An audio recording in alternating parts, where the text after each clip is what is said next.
നരേന്ദ്രമോദിക്കും ബി.ജെ.പിക്കും രാഹുൽ ഗാന്ധിയെ ഭയമെന്നാണ് കോൺഗ്രസ്സുകാർ പറയാറുള്ളത്. കാര്യം പറയുകയാണെങ്കിൽ അത് സത്യമാണ് എന്ന് തന്നെ പറയേണ്ടി വരും.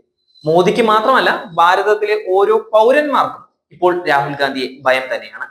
എംപിമാരെ അടിച്ചത് കൊണ്ടല്ല ഞാൻ ഇങ്ങനെ പറയുന്നത്. ഇന്ത്യയിലെ യുവാക്കൾക്ക് രാഹുൽ ഗാന്ധിയെ ഭയം തന്നെയാണ്. വീണ്ടും കോൺഗ്രസ് ഭരണത്തിൽ വന്നാൽ ഇന്ത്യ ഒരുപാട് പിന്നോട്ട് പോകും എന്നവർ പേടിക്കുകയാണ്. ഒരു പാർട്ടിയെ നയിക്കാൻ പോലും കഴിയാത്ത, തെരഞ്ഞെടുപ്പിൽ തോൽവി ഭയന്ന് ഓടി ഒളിച്ച ദുർബലനായ ഒരാൾ ഭരണാധികാരിയായ നാട്ടിൽ പുതിയ വ്യവസായങ്ങൾ പോലും തുടങ്ങാൻ വ്യവസായികൾ ഭയക്കും. അത് തൊഴിലില്ലായ്മ രൂക്ഷമാക്കും. നികുതി വരുമാനം കുത്തനെയിടിയും.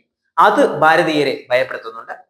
കുടുംബാധിപത്യത്തിലും പ്രാദേശികവാദത്തിലും മത താല്പര്യത്തിലും ശത്രു രാജ്യങ്ങളുടെ താല്പര്യങ്ങൾക്കും നിലകൊള്ളുന്ന നിരവധി പാർട്ടികളെ ഒന്നിച്ചു ചേർത്ത് കോൺഗ്രസ് ഇന്ത്യ ഭരിച്ചാൽ ഇന്ത്യയിൽ 2004 മുതൽ 2014 വരെ കണ്ടതും കേട്ടതുമായ ലക്ഷക്കണക്കിന് കോടി രൂപയുടെ അഴിമതികൾ ആവർത്തിക്കുമെന്നും ഭാരതീയർ ഭയപ്പെടുന്നുണ്ട്.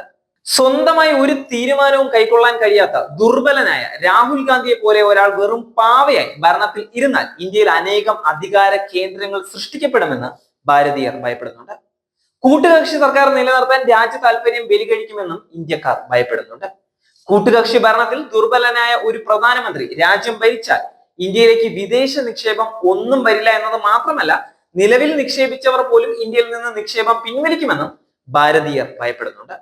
കർഷക ആത്മഹത്യകൾ വാർത്തയിൽ നിറഞ്ഞു നിന്ന 2004 മുതൽ 2014 വരെയുള്ള കാലത്തേക്ക് ഇന്ത്യ വീണ്ടും തിരികെ പോകുമെന്നും 11 കോടി പേർ വരുന്ന ഇന്ത്യയിലെ കർഷകർ ഭയപ്പെടുന്നുണ്ട്. കോൺഗ്രസ് ഭരണകാലത്ത് ഇന്ത്യയിൽ എവിടെയും എപ്പോഴും തീവ്രവാദി ആക്രമണം ഉണ്ടാകുമെന്ന് ഭയന്ന് ജീവിച്ചിരുന്ന ഇന്ത്യക്കാർക്ക് 2014 ശേഷം സമാധാനത്തോടെ ജീവിക്കാൻ കഴിയുന്നുണ്ട്. വീണ്ടും കോൺഗ്രസ് വന്നാൽ ഇന്ത്യയിൽ തീവ്രവാദികൾ നിരന്തരം ഭീകരാക്രമണം നടത്തുമെന്നും ഇന്ത്യക്കാർ ഭയപ്പെടുകയാണ്. കോൺഗ്രസ് വീണ്ടും അധികാരത്തിൽ വന്നാൽ ഇന്ത്യയെ 2047 ഒരു ഇസ്ലാമിക രാഷ്ട്രമാക്കാൻ ശ്രമിക്കുന്നവർക്ക് അത് അനുകൂല ഘടകമാകുമെന്നും ഇന്ത്യക്കാർ ഭയപ്പെടുകയാണ്. ഇന്ത്യയിൽ ഇപ്പോൾ നടക്കുന്ന റോഡ്, റെയിൽ, ഷിപ്പിംഗ് അടക്കമുള്ള വമ്പൻ അടിസ്ഥാന വികസന കുതിപ്പ് അഴിമതിയിൽ കുളിച്ച് ഇല്ലാതാകുമെന്നും ഇന്ത്യ ഭയപ്പെടുകയാണ്. പൊട്ടിപ്പൊളിഞ്ഞ റോഡുകളും പഴകി ദ്രവിച്ച ട്രെയിനുകളും സമ്പന്നർക്ക് മാത്രം സാധ്യമായിരുന്ന വിമാനയാത്രയും ഒക്കെ ഇന്ന് പഴങ്കഥകൾ മാത്രമാണ് എന്ന് നമ്മൾ ഓർക്കണം. വീണ്ടും ഇന്ത്യ പഴയതിലേക്ക് തിരിച്ചു പോകുമോ എന്ന് ഇന്ത്യൻ ജനത ഭയപ്പെടുകയാണ്. ഒരു കാലത്ത് വെടിയുച്ചകൾക്ക് മാത്രം കേട്ടിരുന്ന കാശ്മീരിലും വടക്കൻ കിഴക്കൻ സംസ്ഥാനങ്ങളിലും ഇന്ന് വികസന കുതിപ്പാണ് നാം കാണുന്നത്. തോക്ക് പിടിച്ചവർ ഇന്ന് ജോലി ചെയ്ത് ജീവിക്കുകയാണ്. കോൺഗ്രസ് വീണ്ടും അധികാരത്തിൽ വന്നാൽ വീണ്ടും പഴയ കാലത്തേക്ക് തിരിച്ചു പോകുമോ എന്ന് അവിടുത്തെ ജനം ഭയപ്പെട്ട് ജീവിക്കുകയാണ്. കോൺഗ്രസ് ഭരണകാലത്ത് സർക്കാർ 1 രൂപ ചെലവഴിക്കുമ്പോൾ വെറും 15 പൈസ മാത്രമായിരുന്നു അർഹരിൽ എത്തിയിരുന്നത്. ഇത് രാജീവ് ഗാന്ധി തന്നെ പറഞ്ഞ കാര്യവുമാണ്. ബാക്കി 85 പൈസയും അഴിമതിയിലൂടെ കൊള്ളയടിക്കപ്പെടുകയായിരുന്നു. ഇന്ന് ഓരോ രൂപയും പൗരന്മാരുടെ അക്കൗണ്ടുകളിൽ കൃത്യമായി എത്തുകയാണ്. ആ അവസ്ഥയ്ക്ക് മാറ്റം ഉണ്ടാകുമോ എന്ന് ഭാരതീയർ ഭയപ്പെട്ട് ജീവിക്കുകയാണ്. കോൺഗ്രസ് ഭരണകാലത്ത് ഇന്ത്യയിൽ വിലക്കയറ്റം 12% വരെയായിരുന്നുവെങ്കിൽ ഇന്ന് ആഗോള മധ്യകാലത്ത് ഇന്ത്യയിൽ വെറും 6.52% മാത്രമാണ്. കോൺഗ്രസ് അധികാരത്തിൽ വന്നാൽ രാജ്യം വീണ്ടും വിലക്കയറ്റത്തിന്റെ തീച്ചൂളയിൽ വീഴുമെന്ന് ഭാരതീയർ ഭയപ്പെടുകയാണ്. 60 കൊല്ലം അവഗണിക്കപ്പെട്ട് കിടന്ന ഗ്രാമീണ ഇന്ത്യയിൽ ഇന്ന് റോഡ്, വൈദ്യുതി, ജലസേചനം തുടങ്ങി എല്ലാവിധ അടിസ്ഥാന സൗകര്യ വികസനവും ലഭ്യമാണ്.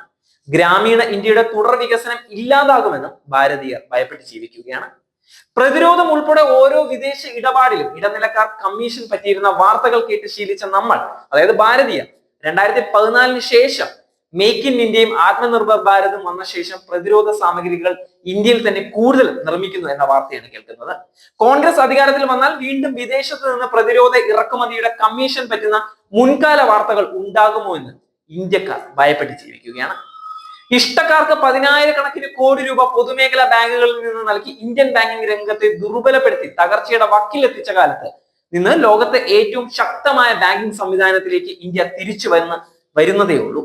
വീണ്ടും പഴയ കാലത്തേക്ക് ഇന്ത്യയിലെ ബാങ്കുകളെ കൊണ്ടുപോകുമോ എന്ന് ഭാരതീയർ ഭയപ്പെടുകയാണ്.